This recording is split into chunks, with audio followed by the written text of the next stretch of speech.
I'd like to introduce myself. My name is Erika Stebbings. I'm from the Saskatoon Health Region and I work as the Clinical Nurse Educator for Prehospital EMS.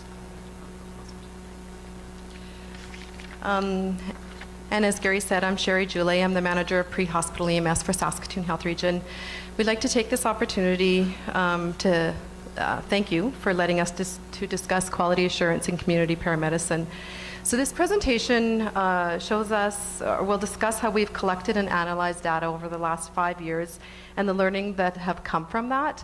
And I just want to let you guys know that in 2011, when I attended IRCP in Australia, one of the Australian presenters, I can't remember who it was, said, you don't have to be a researcher, you don't have to have that background, just start doing it. So this presentation shows us how we just kind of started doing it.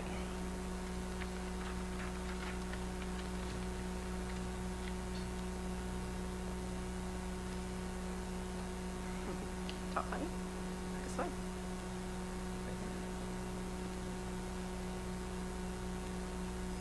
How about this? There we go. So we began just trying to define community paramedicine and then to understand what services are available to people and where the gaps of care were, the paramedic and where the paramedics could assist with. So over time, we determined we needed not only to analyze the gaps and to determine what access to services are out there, but also to look at our models of care as we determined other impacts of our work, such as emergency department avoidance, quality of life, and financial implications. So we started talking, and we started talking to anyone that we can think of that we're doing this, and many of you are here today. We talked about our stakeholders, such as the paramedic services, our unions, labor relations, occupational health and safety, human resources, and of course, our direct line, frontline healthcare areas such as acute care, home care, long-term care, community services. And we learned about the gaps, and we learned about the services that are available, and the partnerships and the opportunities that were presented. And we developed a lot of themes that came up from every one of those areas. So the themes were people wanted help with long-term care vitals and home care support, fall prevention programs, post-op and discharge home from hospital checks, falls and home assessments, and outpatient emergency support. We continue to build on the foundation that the ground paramedic services in our rural areas of Watrous, Wadena, Wynyard, and Waka began creating in 2011. New projects in both the rural settings and urban have been launched. New relationships have been built. Ongoing relationships and projects are being strengthened, and fabulous work is being done here. These services have been key players in driving community paramedicine forward, both within the Saskatoon Health Region and provincially. We have experienced an explosion of community paramedicine, with 2,229 care interactions happening between the 5 services in the fiscal year of 2015. So building on initial stakeholder discussions and lessons learned, our community paramedicine model has evolved to what we see today.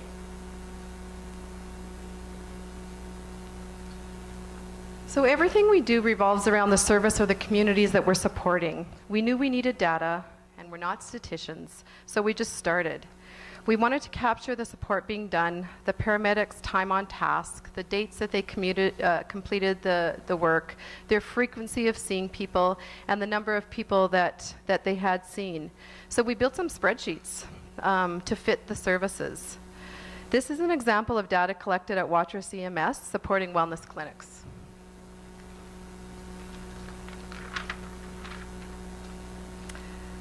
Those paramedic services out there, I hope you're okay with me showing your data. This is an example of how Waka EMS tracked their work. This provides the same information as the last slide, but in a different format which suited their needs. This is an example of Wadena. Wadena participates in a variety of initiatives, including acute care and outpatient support, in a just-in-time project structure, which means they're called when needed rather than a pre-established time. Again, you can see that the data is being tracked in a format that suited their needs.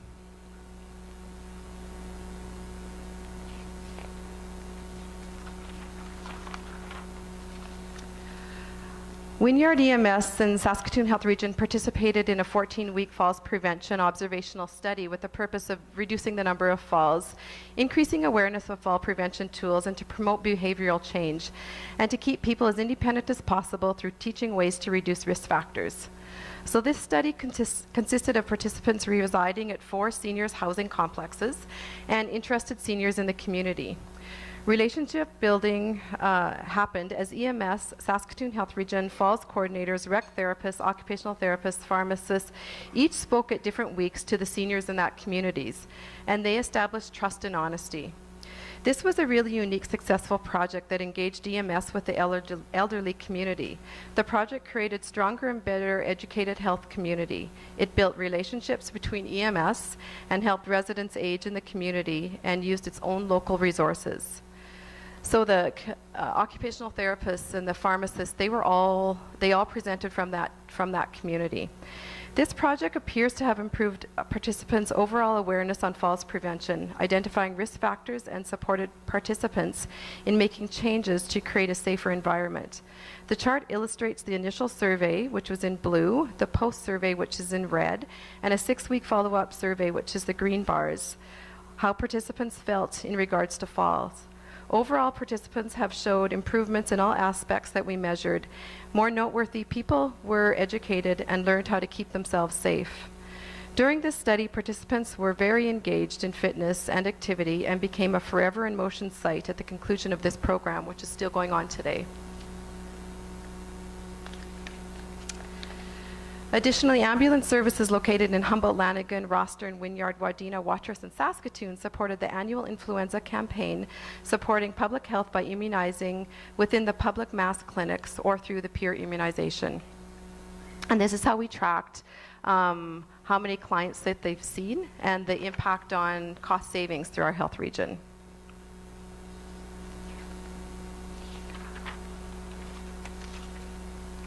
So we did progress.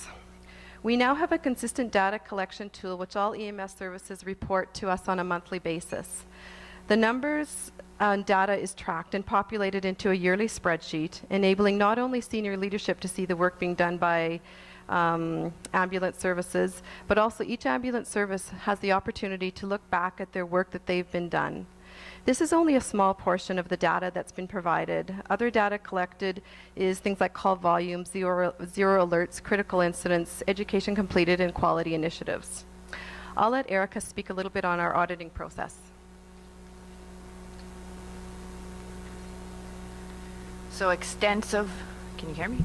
Extensive auditing processes, need I say more? When we began providing phlebotomy services in long-term care in Saskatoon, the lab staff, myself audited the first 36 samples, which took us about 6 months to collect, for both sample quality and documentation quality. So we found was the technique and the sample quality of the paramedics was absolutely up to par, but we did struggle with the documentation piece. So how did we resolve our issues? By going back to the data provided. A dedicated community paramedicine lab requisition was developed so that the lab staff could easily visually identify that requisition and sample, and pre-printed labels with the appropriate location identifiers, fax numbers, were made in type print and provided for each of the homes that are involved in our pilot. We also had a couple of quick wins. We had 2 unexpectedly low to the point of life-threatening hemoglobin results that came back right away once we started our phlebotomy interventions. Those residents were reporting vague symptomology. They were ill, but we weren't exactly sure what was going on. Both residents were transported rapidly to an acute care facility, and there they also confirmed that our lab samples were accurate. One of the key projects that we've undertaken this year is delivering antibiotics, specifically first dose IV antibiotics as well, outside of an acute care setting. So this Gantt chart depicts the amount of time and the key priorities that we have engaged in with this work, what work is still going on, which is represented by the green bars, which are communication and engagement with our various stakeholders, a home care IV antibiotic protocol, and we are currently engaged in tracking and review process of the first 10 doses of IV antibiotics that are delivered outside of an acute care center. This project has been a very large investment of time. Lessons learned, The more varied your stakeholder group is, the more time that needs to be dedicated for discussions and understanding processes. We are working currently with long-term care, the home IV therapy pharmacy, the antimicrobial stewardship pharmacist, infectious diseases physicians, rural pharmacy, urban paramedics, rural paramedics, the EMS advisor, home care, and the College of Paramedics. Each department has been at different states of readiness than the others throughout the entire project, and understanding where people are at is crucial to being able to help move them forward so that we can move the work forward.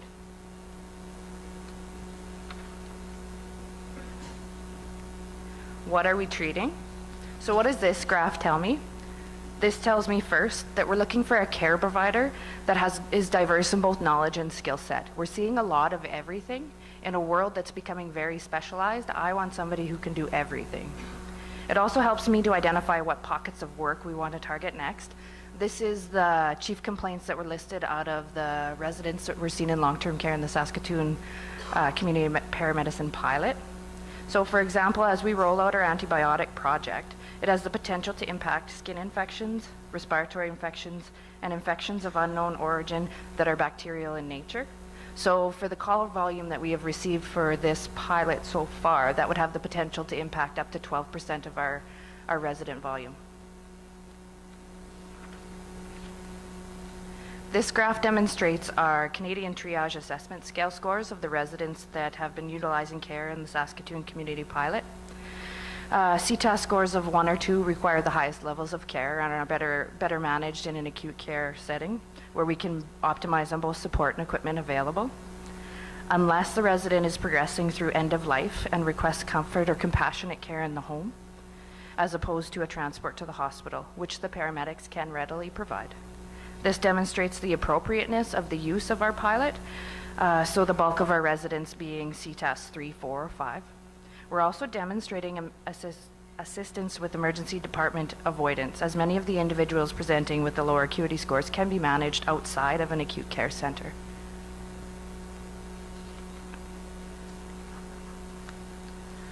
One of the numbers we are proud of, 83% of our calls are treated in the home with the Saskatoon Community Paramedicine pilot. Which means 17% of our residents have been sent into an acute care center for treatment. So how do those numbers break down? If we go back to the previous slide that showed the CTAS scores, 14% of our call volume has worked out to the CTAS 1s and 2s. However, we do know that not all of those residents had been transported based on their journey through end of life and choice. Another theme that has arisen as we look back on our data is that many of our residents are being transferred out to seek diagnostics.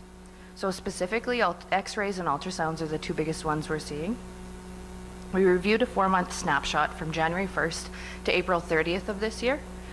And of the calls attended, 15 residents were transported either by paramedics or by their family to seek x-rays, and there was an additional 19 calls for residents that would have benefited from an x-ray, but they chose, which is their right, to stay home and not seek care in acute care.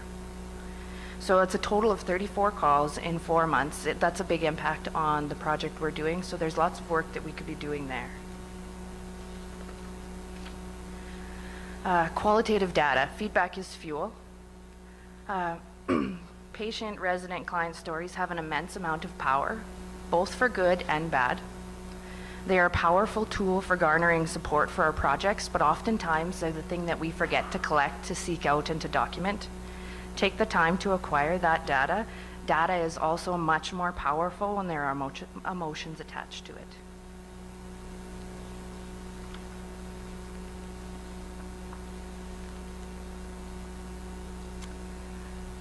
Financials. Before we go any further, we have to add a simple disclaimer. We are not accountants, we're nurses. So the information that we've received regarding the impact financially has come from our finance department and our KPO, our Kaizen Promotion Department. And we really do support the operational part of this business and these projects. So the dollar figures we present and the data that has been provided is really key for us. And it's also important to note that our data is also shared with our unionized colleagues to determine impacts and other supports that could be potentially utilized in other areas. Our unionized colleagues are very interested in what we have to say and the impacts that we're making. So all paramedic services participated in the community paramedicine initiatives such as car seat clinics, school talks, sports standbys, those kinds of things. And in our health region, we had an additional 1,116 hours of community support. That is not calculated into the figures that I'm going to tell you. It's work that they do on their own and really valued work, and they need to be commended. The four services of Wynyard, Wadena, Waka, and Watrous provided approximately $20,543 of in-kind people resources to support the projects that we're talking about. And if true costing is available, we don't really have that because we're based it on our health science collective agreement of step 3, middle of the wage, middle of the bar kind of wages for 1 hour of service, generally for each touch base. For the first 40 weeks of the Saskatoon Community Paramedicine Project, there were a total of 379 calls. Calculated at $309 per ED visit, the estimated savings came to $97,644, which occurred with those 316 clients that did not visit the emergency departments. It was calculated from historical data that approximately 54% of the residents who avoided the emergency room visits also provided a typical 13-day admission to acute care at a daily rate of $936 per day. Therefore, it's estimated that admission avoidance equates to a savings of $1.4 million. Other costs we are working through to be calculated are to be determined for the overall financial impact. So we don't have built into our savings and our costs right now what residents' ambulance bills were saved, overall cost to running the program, so the paramedics' hourly wages, the equipment, our cost as well, health region costs, every ambulance service costs, those are not built in. But overall, we've estimated that we've had an annual savings of $1.5 million in this last fiscal year, so that's pretty significant. And really not to be forgotten is that we're doing the right thing. We're keeping people in their homes where they want to be, which is way more of an impact than any cost that we can provide. So when you see the paramedics from these 5 ambulance services in Saskatoon Health Region, please commend them, because without them, none of this would happen. It's their drive and their dedication that has let these people live in their home the way they want to. That's it. Thank you.